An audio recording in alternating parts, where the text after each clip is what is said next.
hacer una charlita. Es un poquito sencilla, pero es bien importante, bien interesante, que se llama las leyes morales. Ay, no me acuerdo el micrófono. No pasa el micrófono. Dijeron que se llama, la propuesta de la tarde de hoy es las leyes morales en la vida diaria. Es un tema que tiene un tinte netamente, a mi manera de ver y en mi simple opinión, un tema que tiene un tinte netamente moralista, pero para ello es menester iniciar con... Señor. Iniciar ya con un relativo, y es referente a cuándo inició nuestro sentimiento religioso. ¿Cuándo inició nuestro sentimiento religioso? Y para ello debemos pensar que en las primeras etapas de nuestro proceso evolutivo, nosotros éramos en primera instancia extremadamente incapaces de sentir la menos consideración por el otro. Entonces, ¿qué pasaba? Que no nos interesaba lo que sucediera con el otro, no nos interesaba absolutamente nada, y dentro de la planeación divina estuvo el hecho de comenzar a hacernos sentir y entender la presencia de dioses supremamente poderosos. Entonces comenzamos a temerle, que se hacían sentir a través de tempestades, erupciones volcánicas, terremotos, epidemias, etcétera. ¿Y esto qué hacía? Que generara una terrible sensación de pánico en cada uno de los habitantes del planeta en ese momento. De tal forma que nuestro sentimiento religioso tuvo como punto de partida el temor por un poder extraterreno. Entonces, como era algo que se escapaba de nosotros, entonces teníamos la concepción de que esos dioses eran iracundos y que eran más poderosos que nosotros, lo que hacía que nos refrenáramos un poco en nuestro concepto. Ya vienen los judíos, el Dios de los judíos, es el que, digamos que comienzan ellos a pensar en un ser monoteísmo, en el monoteísmo, nos comienzan a traer el monoteísmo, y era Jehová, que era un Dios brutal, que era un Dios fuerte, todopoderoso, que les comandaba los ejércitos, y al comandarle los ejércitos hacía que ellos ganaran. Entonces ellos tenían entendido y concebían en ese momento que si estaba Jehová al lado, pues los iba a direccionar bien. A la par con ello, Jehová solo les exigía dos cosas: simplemente que fueran fieles y que tuvieran obediencia. Entonces, en este momento comienza Moisés, que fue el que comienza, y todos los anteriores a Moisés, los líderes del pueblo judío, comienzan a tener un apego por el monoteísmo, por el temor que le tenían a Jehová en ese sentido. A pesar de que los judíos fueran tal vez los hombres más adelantados o los espíritus más adelantados de ese momento, no habían alcanzado una mentalidad para entender que independientemente de las características físicas, que independientemente de las características culturales, nosotros somos todos una familia, que somos la familia de la humanidad, sin importar las razas, los credos, las diferencias que tuviésemos, incluso de color. Y porque no podíamos asimilar, en ese momento exacto de nuestra evolución, no podíamos nosotros asimilar las lecciones de un tenor más elevado, entonces Moisés nos trae unas normas netamente para el manejo del pueblo judío, que eran normas humanas, que no eran totalitarias, y trae la primera gran revelación, que es el decálogo, que ese decálogo constituye ya un preludio, un anuncio de las leyes divinas. Y en ese preludio, en ese decálogo, digamos que la síntesis fundamental del decálogo es buscar no hacer perjuicio al prójimo. Entonces comienza así, muy sencillamente, muy tranquilamente, llevando al pueblo a que, con el temor que le tenían a Dios y con este decálogo, comenzaran a mirar al prójimo sin hacerle perjuicio. Ya llega un proceso un poquito más evolucionado de la humanidad, y tenemos ya el mensaje de nuestro sublime Maestro Jesús, cuando viene a proclamar: ser perfectos como vuestro Padre Celestial lo es. Entonces, el pueblo judío, cuando Jesús llega y proclama esta máxima, ¿qué pasa? Que se angustia, porque ellos venían pensando pues que Dios era irascible, que Dios pues los complacía a ellos en sus deseos. Y cuando Jesús viene y dice que nuestro Padre Celestial es perfecto y que nosotros debemos tender hacia ello, comienza un choque constante con el egoísmo que reinaba y reina uno en nosotros. Pero en ese momento tenía un choque el egoísmo para entender un poco la situación. Es como comienza con un proceso de sacrificio de ese egoísmo del pueblo judío. Y les pone una nota, o nos pone una nota más alta a Jesús cuando dice que debemos renunciar a cualquier especie de venganza. Ellos estaban acostumbrados, pues el pueblo, casi todo en su mayoría, estaba acostumbrado pues a la ley del talión, a vengarse, a no perdonar. Y él dice, nos toca perdonar las ofensas retribuidas, debemos retribuir con perdón, debemos hacer oración por los ofensores, y piden que se sacrifiquen o que nos sacrificamos en nombre de otros, incluso para los enemigos. Su vida está llena, como lo hemos dicho en otras oportunidades, de ejemplos de esa enseñanza. Él da siempre ejemplos. Entonces nos relata ahí cuando comienza este tema. Entonces los judíos comienzan como en un choque absoluto. ¿Por qué? Porque primero ellos se creían el pueblo escogido por Dios. Entonces Jesús dice, no hay pueblo escogido por Dios, Dios es único para todos, no hay señores, no hay siervos, todos somos iguales. Entonces ellos como que comienzan en un choque que algunos aún no aceptan que el Mesías ya vino, que fue Jesús, y continúan con ese tema. ¿Por qué? Porque fue un choque muy grande la enseñanza de Jesús a lo que ellos pensaban que iba a venir, se iba a imponer un reino de terror, y entonces ellos iban a posesionar del paraíso y de la tierra prometida, lo que pues obviamente no se da, porque Jesús dice, mi reino está en el cielo, y entonces comienza a cambiar todas estas enseñanzas, como si su simbología fue de hermandad universal, de familia universal. Entonces cuando en alguna ocasión llegó la mamá y los hermanos de Jesús y le dicen los discípulos, ahí está tu mamá y tus hermanos, entonces ¿qué pasa? Que inmediatamente llegan y los llaman y le dicen no. Él dice, no, mi madre y mis hermanos son todos aquellos que practiquen las enseñanzas de amor y que estén a favor de las leyes de mi padre. Entonces como que ahí cambia muchos paradigmas.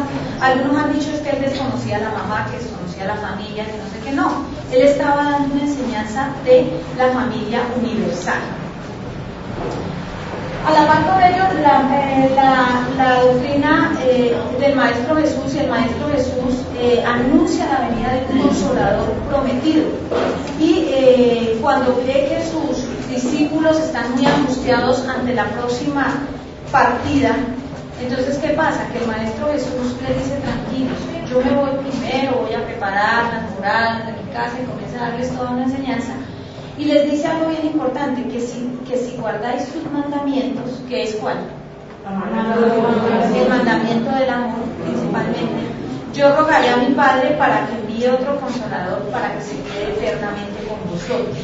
Este Consolador os enseñará las cosas que no pude decir, porque no las entenderían en algún momento, y esclarecerá las parábolas dadas por él. Ese Consolador es para nosotros la tercera revelación, que es el Espiritismo.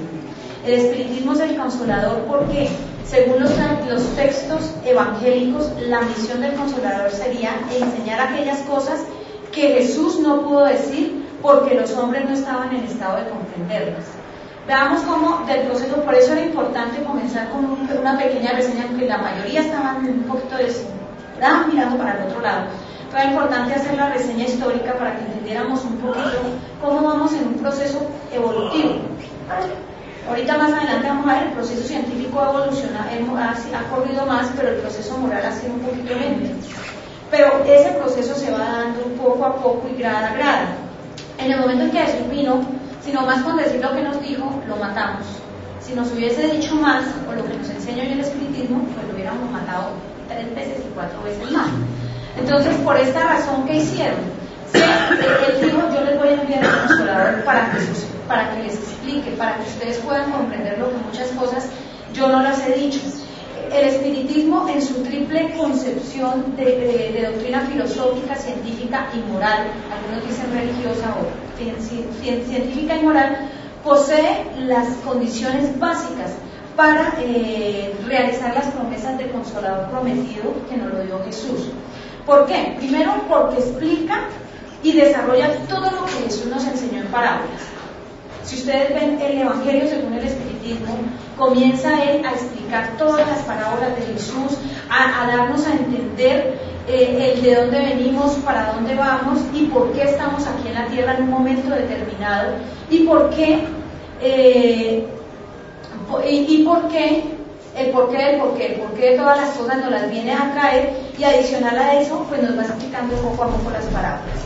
Las ideas vagas e imprecisas de la vida futura que Jesús nos daba como un brochazo y nos decía: en la casa de mi padre hay muchas moradas, yo los voy a estar esperando. Cosas como ellas, ya el Espiritismo nos viene y nos habla de la vida en el mundo espiritual, nos explica las leyes que originan las relaciones entre el mundo invisible y el mundo corporal, la naturaleza y el estado de los seres que habitan el mundo espiritual y por consiguiente el destino del hombre después de la muerte. Destino este que puede ser feliz o infeliz según nosotros hayamos o no practicado las leyes divinas, como vamos a ver a continuación. Entonces, ¿qué hace el Espiritismo? El Espiritismo lo que hace es traer el cristianismo, revivirlo, explicarlo más allá. Nos enseña también la revelación, la tercera revelación, que no hay culpas ni penas eternas.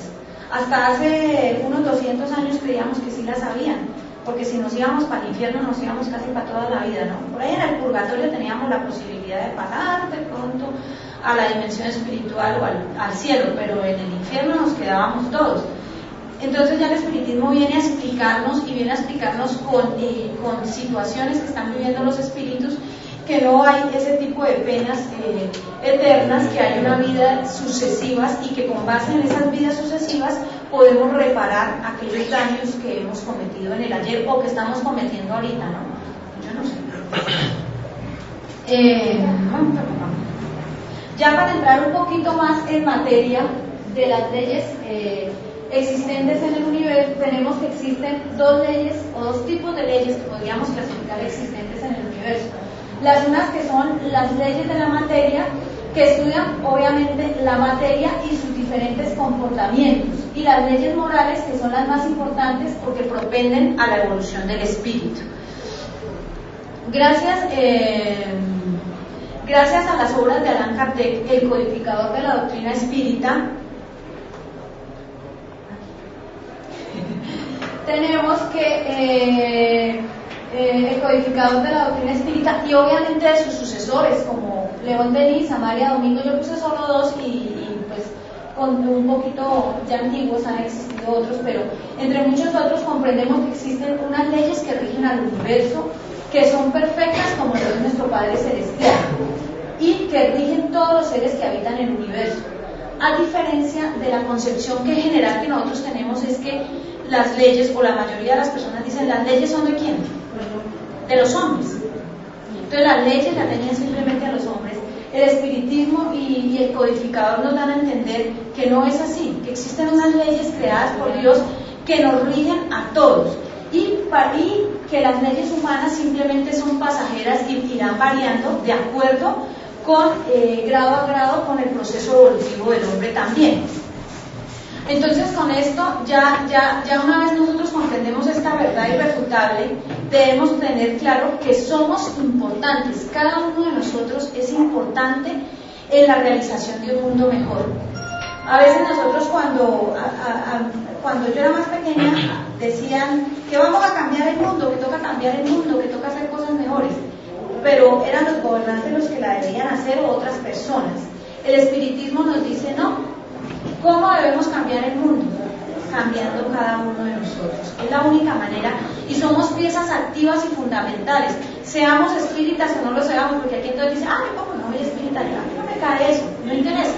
Somos seres humanos y habitantes del planeta, y por ende debemos nosotros comenzar a concientizarnos de esa necesidad de cambiar. Y para esa necesidad de cambiar el mundo, para cambiarnos el mundo, necesitamos cambiarnos a nosotros mismos. Y comienza ahí un combate, ¿entre qué? Entre nuestros instintos inferiores, entre aquellos vicios que aún persisten en nosotros, que pueda que los demás no lo sepan, pero nosotros sí lo sabemos, y ese combate entre nosotros mismos. Con nosotros mismos es el, digamos que como la lucha para sacar adelante el hombre superior, el hombre de bien, y para poder irradiar a los demás. Al dar una mirada, y más en los últimos tiempos, alrededor, buscamos que generalmente nosotros nos ubicamos y nuestro fin principal es que la búsqueda de algunos objetivos materialistas. Pasamos casi la mayor parte de nuestra vida, que como va subiendo la época de pensión, seguimos pasando la mayor parte de nuestra vida buscando un confort material. Y eso nos pasa a todos, porque no, yo no, todos lo hacemos. Y nuestro objetivo fundamental se convierte en buscar un confort material y dejamos un espacio muy pequeñito, yo diría que insignificante, para nuestra reforma interior. Con el conocimiento de la doctrina espírita deberíamos hacer al contrario, comenzar a mirar que necesitamos pasar un gran espacio de nuestra existencia trabajando y propendiendo por nuestra reforma interior, por nuestra mejoría espiritual, y realizar acciones de caridad. Para con ello, ¿qué? Generar una mayor concientización de valores morales y de esta forma poder alcanzar la felicidad y el bienestar duraderos. Tenemos la errada concepción, desafortunadamente, de pensar que los bienes materiales nos van a dar la felicidad y el bienestar, pero no es así. Lo que nos va a dar verdaderamente la felicidad y el bienestar van a ser, obviamente, el instaurar en nosotros una mejor condición espiritual. Cuando nosotros éramos pequeños, mirábamos a los papás, mirábamos a los adultos y pensábamos que, uy, mi papá es perfecto. Yo por lo menos mi papito lo he visto toda la vida, fin, súper, lleno de virtudes, y uno mira hacia sus papás. A medida que nosotros nos vamos volviendo adultos y ya crecemos y ya somos nosotros los papás, nosotros sabemos que nosotros no somos perfectos, ¿verdad? Que estamos llenos de defectos, que aún nos falta mucho por avanzar. Entonces es ahí donde nosotros debemos comenzar a cuestionar, porque nuestros hijos nos ven perfectos, y en la medida en que nuestros hijos nos ven perfectos somos ejemplo de ellos. Entonces podemos ser un ejemplo positivo o un ejemplo negativo, según vayamos en nuestro grado evolutivo. Por ello también debemos pensar en mejorar nuestro progreso. Bueno, todas las leyes de la naturaleza son leyes divinas, y ante Dios es el que es el motor de todas las cosas. Pero yo traté de hacer como una diferencia entre las leyes de la naturaleza, de la materia, y las leyes naturales o morales. Las leyes de la materia obviamente son divinas y rigen el movimiento y las relaciones de la materia bruta, y son estas las leyes físicas. La ley natural es la ley de Dios y ella es la única y verdadera para la felicidad del hombre. Las leyes naturales son estudiadas por los sabios. Las leyes morales las estudia el hombre de bien, que las practica. O sea, ¿quién las va a estudiar? Un hombre de bien. Un hombre de bien es el que quiere, obviamente, mejorar, las va a estudiar y las va a practicar. El sabio estudia, ya lo dijimos, concierne especialmente al hombre en sí mismo y sus relaciones con sus semejantes y con Dios. Ellas comprenden las reglas de la vida del cuerpo, así como las reglas de la vida del alma, y son las leyes morales. El estudio de las leyes de la materia corresponde al dominio de la ciencia. Entonces hay dos diferencias básicas, aunque ambas son creadas por Dios.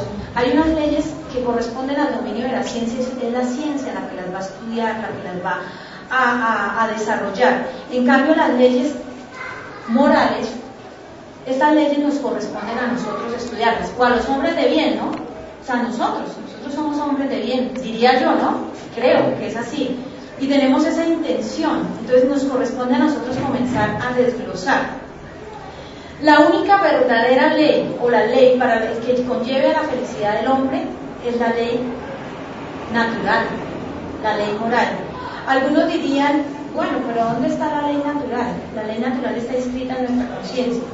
Sin embargo, con la codificación de la doctrina espírita, Allan Kardec trajo una clasificación más o menos explícita de las leyes para permitirnos comprender cada una de ellas y para permitirnos que las pongamos en práctica. ¿Esto por qué? Porque nos dicen y nos explican que dentro de las leyes se resume una en la ley de justicia, amor y caridad. Y ahí uno diría, ahí se resume todo. Pero si uno nos dicen a todos nosotros, practique la ley de justicia, amor y caridad, ¿qué pasaría con nosotros? Que se vuelve general y podemos llegar a la imprecisión y se nos olvidan muchas otras cositas. Con la codificación espiritual, lo que se quiso por parte de los espíritus que direccionaron la codificación y obviamente de Allan Kardec, fue dividir, hacer una división que comprendiera básicamente todos los aspectos de nuestra existencia. Si vemos la codificación está en todos los aspectos de nuestra existencia, ¿para qué?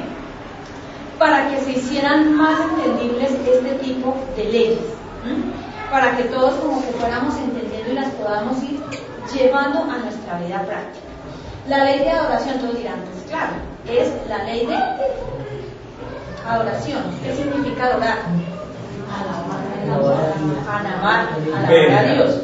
La adoración ha estado presente en todos nuestros momentos.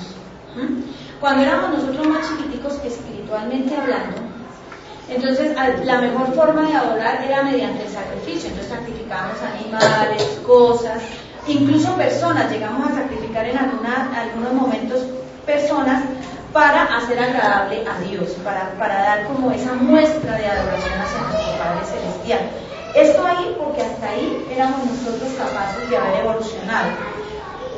La oración, según es definida por la codificación espírita, es una invocación mediante la cual el hombre entra en comunicación con el ser al cual se dirige. Esa es la definición que nos la trae. Entonces, cuando nosotros hacemos oración, ¿qué es lo que estamos tratando de hacer? Estamos poniéndonos en contacto con el ser al que la dirigimos. Algunas veces la dirigimos a Dios, otras veces la dirigimos a otros tipos o a espíritus superiores que coayudan nuestra petición hacia Dios. Entonces nos estamos poniendo en ese contacto con Dios. ¿Podemos orar para qué? Para alabar, para pedir y para dar gracias, que son las tres bases fundamentales de la oración. ¿En qué consiste la alabanza? Porque a veces dicen, no. Alabar es evidentemente como es ese sentimiento natural que debe haber en mí de como exaltar aquellas cosas maravillosas de nuestro Padre Dios. Hemos llegado tampoco a veces a alabar en los últimos tiempos a Dios, que nosotros, algunos seres se creen más grandes que Dios, porque hemos inventado un computador, nos creemos más grandes que Dios. Y se nos ha olvidado que el mayor creador es Dios. Entonces nosotros debemos ver todas esas cosas maravillosas que Dios nos ha permitido, que nos permite tener esa creación maravillosa, y debemos alabar eso, pero lo hacemos con el corazón, no por quedar como bien con Dios, como hacemos a veces con los presentes. Yo le voy a llevar esto a Pepita para que Pepita se sienta bien conmigo y se sienta agradada. No, es lo que salga desde nuestro corazón. Es ahí donde está como ese sentimiento de alabanza. Las peticiones siempre generalmente se dan para obtener un beneficio propio o ajeno. A veces se nos olvida pedir por los demás y solo pedimos por mí. Diosito, Diosito, yo quiero. No, también están los demás. ¿Qué es lo que puedo pedir? Puedo pedir muchas cosas, pero todo lo que no contraríe la ley del amor. Porque si yo pido que le vaya mal al otro, estaría contrariando esa ley del amor. Si yo pido cosas que van en contra, pues obviamente pues estoy como que se dice out. Pero puedo pedir perdón por las faltas que he cometido, la fuerza para resistir a veces las situaciones que se me presentan. Cuando yo estoy en mi proceso de reforma íntima, entonces yo tengo una situación así complejita. Entonces yo voy a pedirle a Dios que la fuerza necesaria para poder romper ese obstáculo y salir adelante, para poder vencerme a mí mismo en mis imperfecciones y en mis malas inclinaciones. En fin, en términos generales puedo pedir todo lo que no contraríe. ¿Qué? La ley de Dios. Bien. Y las gracias siempre obviamente las tenemos que dar ¿para qué? Para agradecer todas las cosas buenas que he recibido. A veces nosotros nos quedamos, es que yo no tengo. Pero a diferencia, hay muchos otros seres que tienen menos que nosotros y le dan las gracias a Dios. Nosotros siempre debemos pensar que nosotros hemos sido privilegiados en la posición en la que nos encontremos. con dificultades económicas, de pronto con dificultades laborales, con dificultades familiares, pero somos bendecidos de Dios, porque tenemos más de lo necesario muchas veces. Yo no he escuchado a ninguno que me diga, bueno, algunos sí, algunos no, pero de todas maneras han tenido o tienen lo suficiente los que están acá para subsistir. Entonces eso hay que darle gracias a Dios. Ahora, otra cosa es que yo no me esfuerce por conseguir mejores cosas, ¿no? Generalmente algunos piensan que y en algunas sectas que la eficacia de la oración va en sentido es directamente proporcional al rigorismo que yo le aplique a la oración, y esto no es así. La eficacia va ¿en qué? En la fuerza espiritual que yo le impregne a mi oración, en la sinceridad y en la energía que ella tenga. Esa va a ser la eficacia fundamental. La ley del trabajo es el trabajo es una ley por naturaleza. A veces nosotros los seres humanos comenzamos como a decir, ay, si yo tuviera plata yo no trabajaría. Pero es que no tenemos plata. No haríamos nada. Nos dejaríamos y diríamos, como tengo lo básico para subsistir, pues no voy a hacer nada. No, el trabajo es una ley de la naturaleza y nos permite evolucionar, nos permite progresar.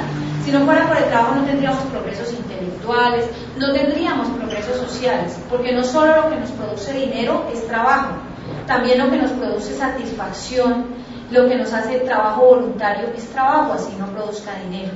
¿Qué debemos hacer nosotros en nuestro trabajo? Muchas veces lo que nos agrada. Y nos recomiendan, me gustó arte, porque a veces uno dice, no, pues yo trabajo, pero no me gusta lo que hago. Nos recomiendan los espíritus que cuando tengamos un trabajo que no nos guste, debemos esforzarlo en hacerlo lo mejor posible para que él se convierta agradable a nosotros. Entonces es como un principio también de responsabilidad, pero para que sea agradable. ¿Y hasta dónde va el límite de nuestro trabajo? ¿Hasta dónde podemos nosotros llegar en ese esfuerzo de trabajo? Hasta el límite de nuestras fuerzas. Nosotros a veces tenemos diferentes trabajos, entonces vamos, trabajamos en la empresa, llegamos a la casa y trabajamos en la casa, marido y mujer de la mano, ayudándose, ¿cierto? Sí, No, sí señora. Convencidos, Claro. pero debemos trabajar juntos, ¿no? Y todos hacen así. No, todos hacen así. Sí, pero debemos trabajar de la mano, sacando adelante, pues obviamente las cosas del hogar también, que también son una manera de trabajo. Y hasta el límite de nuestras fuerzas. Luego sigue la tercera ley, que es la ley de la reproducción. Voy un poquito rápido porque llegué un tricito tarde. La reproducción en los seres vivos es una ley de la naturaleza que cumple una necesidad fundamental, que es la de la evolución. ¿Por qué? Porque permite perpetuar las especies. La perpetuación de las especies hace pues que vayan evolucionando los seres, unos en pos de otros, el reino animal y también nosotros que hacemos parte del reino animal, pero pues en un grado superior obviamente, tenemos nuestro proceso evolutivo ahí. Si nuestros padres no hubieran tomado la decisión de tenernos a nosotros, pues no estaríamos acá y no podríamos estar tratando de evolucionar. Yo no sé cuántos hayan evolucionado realmente, pero tratando de evolucionar en esta existencia. Entonces la ley cumple su función, la ley de la reproducción cumple su función de servir de apoyo a la evolución del ser humano. Es por ello que nosotros, ustedes ven ahí que tenemos unas campañitas, estamos en contra del aborto, o no en contra, no estamos a favor del aborto. ¿Por qué?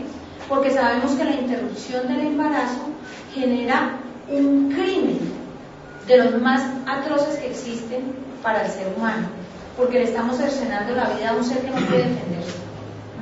Entonces por ello no. Solo hay un caso en el que el espiritismo pues acepta el aborto, y es cuando está en peligro, solamente en ese caso, y que sea real, ¿no? Porque ahora no es que estaba en peligro, y no era así, porque lo que nos va a dictar a nosotros eso es nuestra conciencia. Aquello que han dicho que por violación, que no sé qué, es la Corte Constitucional, es respetable, pero no es compatible y va en contra de las leyes de Dios, va en contra de esta ley de reproducción, y va en contra de los seres humanos. Bueno, la ley de conservación. Ay, yo me la comí. No está. La ley de conservación, es que para que me contara un poquito, el instinto de conservación lo tenemos nosotros todos los seres humanos, todos tenemos un instinto de conservación, todos los seres vivos por naturaleza tenemos un instinto de conservación. Lo que pasa es que a medida que nosotros vamos evolucionando, ya cuando llegamos a la fase hominal o cuando comenzamos a ser hombres, pasa que este instinto se vuelve en inteligencia y razonamiento, o inteligencia con razonamiento. Es como la diferencia. En la pregunta 919 del libro de los espíritus, Allan Kardec pregunta: ¿es responsable el hombre que busque su bienestar? Y le dice: el bienestar es un deseo natural. Dios solo prohíbe el abuso porque este es contrario a la conservación. Él no considera que sea un delito buscar el bienestar si este bienestar solo no se adquiere a expensas del otro, sino debilita ni vuestras energías morales ni vuestras energías físicas. Porque a la par, ¿por qué? Porque a la par con nosotros buscar nuestra conservación, que tenemos como la conservación simplemente como la subsistencia y de que no nos vayan a hacer daño, pero más allá está dentro de la ley de la conservación, está como nuestro deseo de estar bien, de vivir tranquilos, de vivir felices, y pues ello significa es que nosotros estemos en búsqueda de un bienestar. Entonces Allan Kardec, conociendo esa condición nuestra, entonces le pregunta a ellos. Entonces los espíritus que dicen que sí podemos buscar un bienestar, pero ese bienestar siempre debe ir de la mano, que yo no esté buscando un bienestar con perjuicio del otro. Enriquecerme robando a Marco, por ejemplo, eso está en contra de otra persona, de otro ser. Yo pongo ejemplos muy así como muy sencillos para que nos entendamos todos, pero iría en contra de otro ser y por ende estaría en contra de Dios, estaría en contra de esto y estaríamos buscando un bienestar de manera equivocada. Si nosotros buscamos un bienestar tranquilamente, con nuestro esfuerzo, ¿qué va a pasar? Estamos cumpliendo la ley de Dios.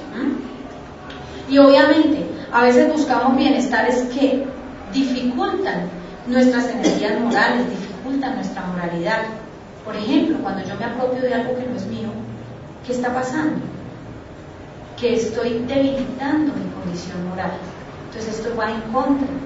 O nuestras fuerzas físicas, cuando por obtener un bienestar voy a trabajar 24 horas, estoy debilitando mis fuerzas físicas. Bueno, la quinta ley es la ley de destrucción. Esta es como una de las leyes más complicadas, porque a veces la gente dice, pero ¿cómo así destrucción? ¿Cómo así que Dios pone una ley que es destrucción? Sin embargo, nosotros debemos entender que la materia se va transformando y por ende genera a veces estados de destrucción. Si no hubiese existido la destrucción de los dinosaurios, ¿qué hubiera pasado? No estaríamos aquí en la Tierra. No tendríamos el esquema de existencia que tenemos hoy día. Entonces, por ello se necesitó el cierre de una etapa mediante un cataclismo para iniciar otra. Ahorita nosotros estamos en un proceso de transformación, ¿no? De un planeta de expiación y de pruebas hacia un planeta de regeneración. ¿Y qué sucede? Que en ese proceso de transformación ha existido dolor. Está existiendo dolor. En unas y en otras partes del universo están existiendo, del planeta están existiendo dolores. Y existen pequeñas destrucciones que van haciendo que se vaya mejorando el campo vibratorio del planeta para entrar a una nueva condición. La siguiente es la ley de sociedad. Nosotros los seres humanos somos animales sociales por excelencia.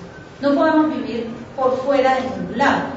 Y necesitamos a los otros para subsistir, necesitamos del otro para evolucionar, para progresar. Porque en la medida en que yo estoy al lado de mi esposo y me saco unos genios a veces, y tenemos que convivir, tenemos que perdonarnos y tenemos que seguir, vamos a ir evolucionando. No podemos concebir a un ser por allá solito, no. Necesitamos estar con otros seres para poder evolucionar, para poder progresar, tanto moral, espiritual como materialmente. Es la única manera. La ley del progreso. El progreso es una ley natural cuya acción se hace sentir en todo el universo. Nosotros a veces decimos, pero yo veo que progresa materialmente el planeta, y es verdad, y no veo que progrese moralmente. Sin embargo,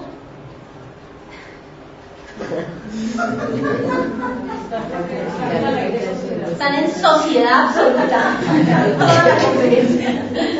Sin embargo, ¿qué sucede? Que a medida que nosotros vamos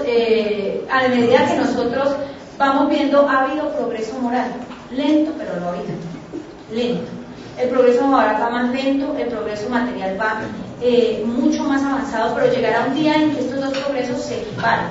¿De quién depende? De nosotros. Y más que todo de nosotros los espíritus. De los que decimos, oiga, a mí sí que me gusta el espiritismo, yo voy y eso, esa gente habla tan bonito. Pero ¿cómo lo estamos adaptando ese progreso a nuestra existencia? ¿Cómo vamos haciendo que nosotros verdaderamente estamos trabajando en ese progreso moral para llegar un día a ser mejores hombres y mujeres?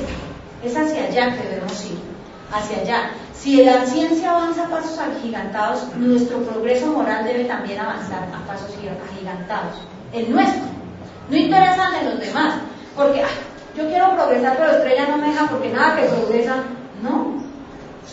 Cada uno debe progresar por sí mismo, cada uno de nosotros debe propender por progresar.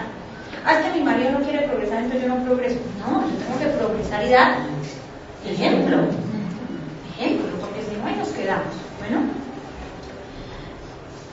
cada aspecto que nosotros hagamos, cada hecho, cada peldaño que nosotros escalemos dentro del progreso, va a hacer que nosotros nos mejoremos. La siguiente ley es la ley de igualdad.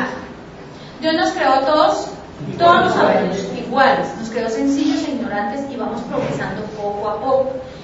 Esa igualdad que nos dio nuestro Padre Celestial a todos desde nuestro origen, hace que a veces nosotros digamos, pero si Dios nos creó iguales, ¿por qué Andrés es inteligentísimo y yo no mucho?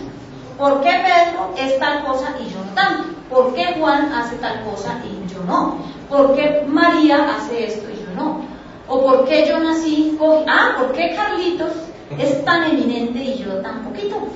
¿Sí? Entonces comenzamos a mirar esa situación así de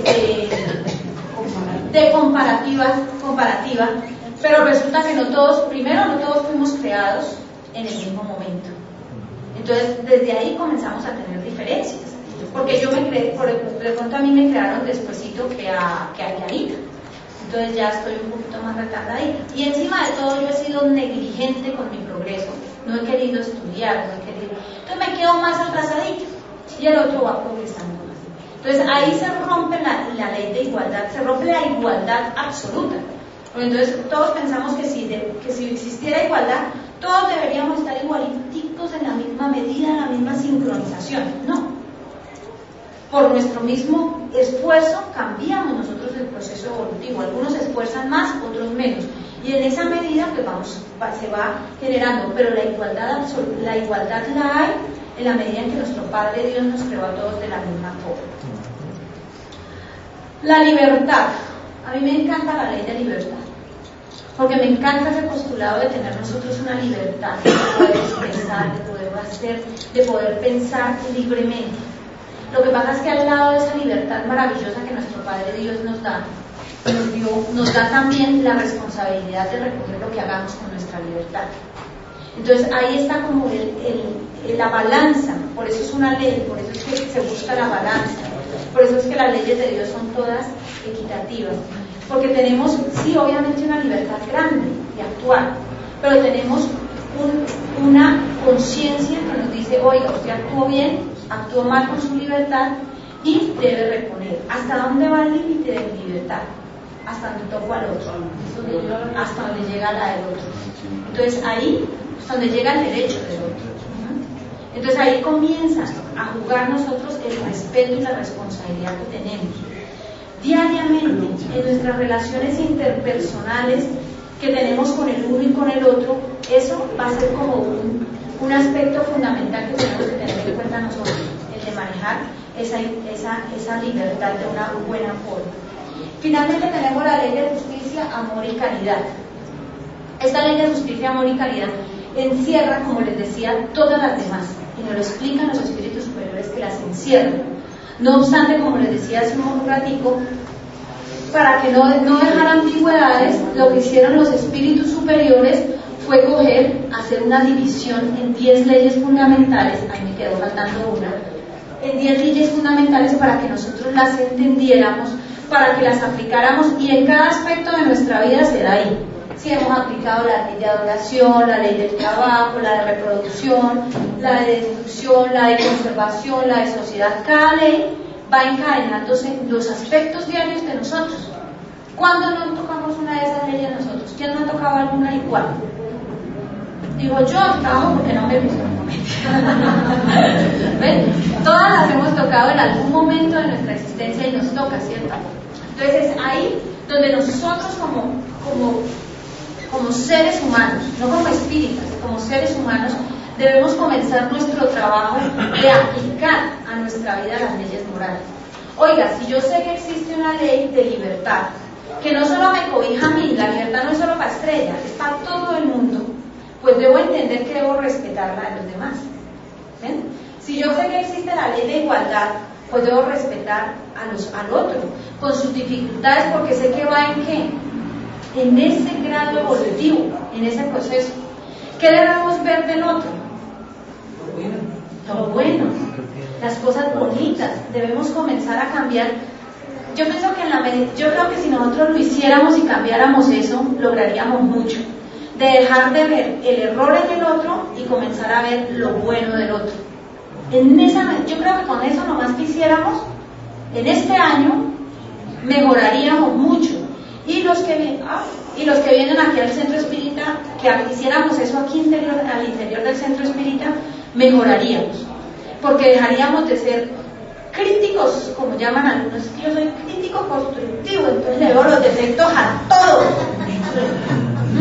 Entonces dejaríamos de ser críticos constructivos por comenzar a ser verdaderos hermanos de los demás, viéndole las virtudes y no los defectos. Sí, ese es el componente, ¿no? Yo le veo las virtudes al otro y tomo del otro las virtudes y comienzo a verme mis defectos y comienzo a mejorar mis defectos, no a pretender cambiar al otro. Es que mira que tú tienes un paradito raro. Yo no me meto con los defectos porque no dicen, si ella Estrella me la va a dedicar a mí, como sabe que yo soy así, me la va a dedicar. Tú como tienes un paradito raro, entonces mira, es que tienes el paradito raro. Yo en lugar de ponerme a ver eso, yo me paro más chueco que el otro, eso me serviría a mí y nos mejoraría. En la medida en que nosotros hiciéramos eso acá, estamos casi todos en familia, salvo algunos que llegaron en el día de hoy, pero en la medida en que nosotros comenzáramos a hacer ese trabajo, comenzaríamos de verdad, aplicar de alguna manera las leyes morales, comenzaríamos a aplicarlas a nuestra vida diaria. Y en la medida en que yo deje de ser tan criticón del defecto del otro, de pronto ya en mi entorno laboral, yo no me voy a preocupar por lo de los otros y no me voy a preocupar por lo mío y voy a estar en lo mío, se mejoraría mi vida en el trabajo. Y dije, uy, ¿qué ha hecho fulanito? ¿Cómo ha mejorado? Entonces ahí comenzaríamos a hacer ejemplos, porque nosotros los espíritas nos han dado un conocimiento que no lo tiene todo el mundo. Un conocimiento del cual debemos enseñar, porque tenemos esa responsabilidad moral. Pero yo a veces digo, y yo como digo que no sean criticones y yo me la paso criticando. ¿Cómo yo digo? No, es que el espiritismo enseña el amor, la humildad y la caridad y la fraternidad. Y yo soy lo más antifraterno del mundo. ¿Cómo me atrevo yo a decir eso si yo no lo estoy practicando? Entonces, el espiritismo es una doctrina eminentemente moralista por eso, porque nos invita a nosotros a transformarnos. Y las leyes morales son las que nos dan la pauta para esa transformación moral, para ese verdadero recomponernos a nosotros mismos. Hay muchos seres que han marcado la vida de la humanidad, seres maravillosos, comenzando por el Maestro Jesús. A mí me encanta Francisco de Asís con su entrega, con su estilo, con su bondad y magnanimidad. Nosotros podríamos pensar, bueno, yo voy a tomar un ejemplo, las mujeres, a la Madre María de Nazaret, a la Madre Teresa de Jesús, si somos así, enérgicas, entonces bueno, tomamos un modelo enérgico, trabajador, fuerte. Y comencemos. A mí me gustó mucho cuando vino hace 20 días, Germán, 15 días, que hablaba de María la Magdalena, porque sería un ejemplo a seguir. por su transformación, porque en una sola existencia tal vez logró lo que nosotras las mujeres llevamos unas 10 existencias y no hemos logrado, que es evolucionar, que es progresar. Bueno, yo creo que hasta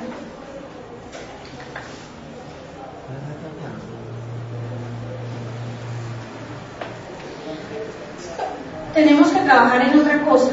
El Maestro Jesús lo sentenció, y era que nosotros nos debíamos instruir, debíamos educarnos, antes que instruirnos, educarnos.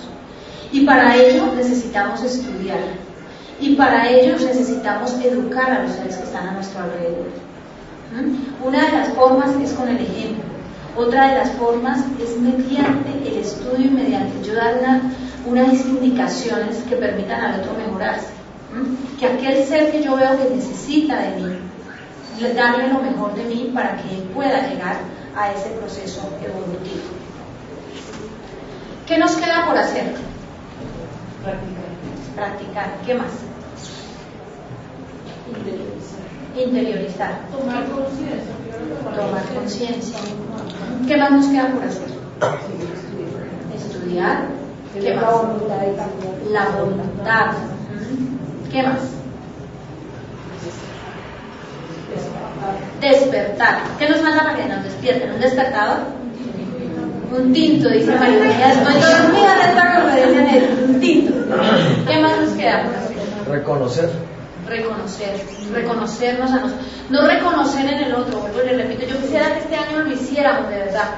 Si nos pusiéramos de empeño en comenzar a reconocer lo bueno del otro y no lo malo, yo les aseguro que mejoraría mucho. Nosotros, aquí esta sociedad espírita, este núcleo espírita, mejoraríamos mucho también con nuestra familia, con nuestro trabajo. Nos falta eso, comenzar a reconocer en el otro lo bonito, no lo feo, y comenzar a reconocer en nosotros los defectos.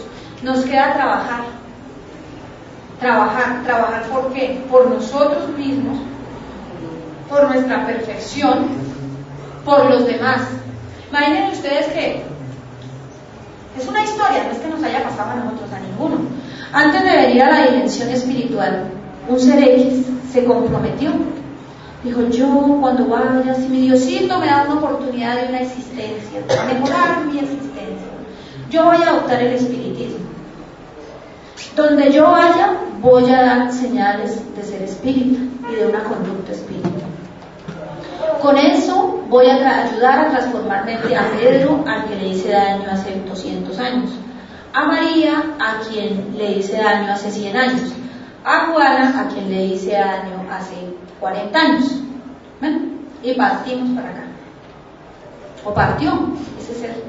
Nace, le dan la oportunidad de la reproducción, nace.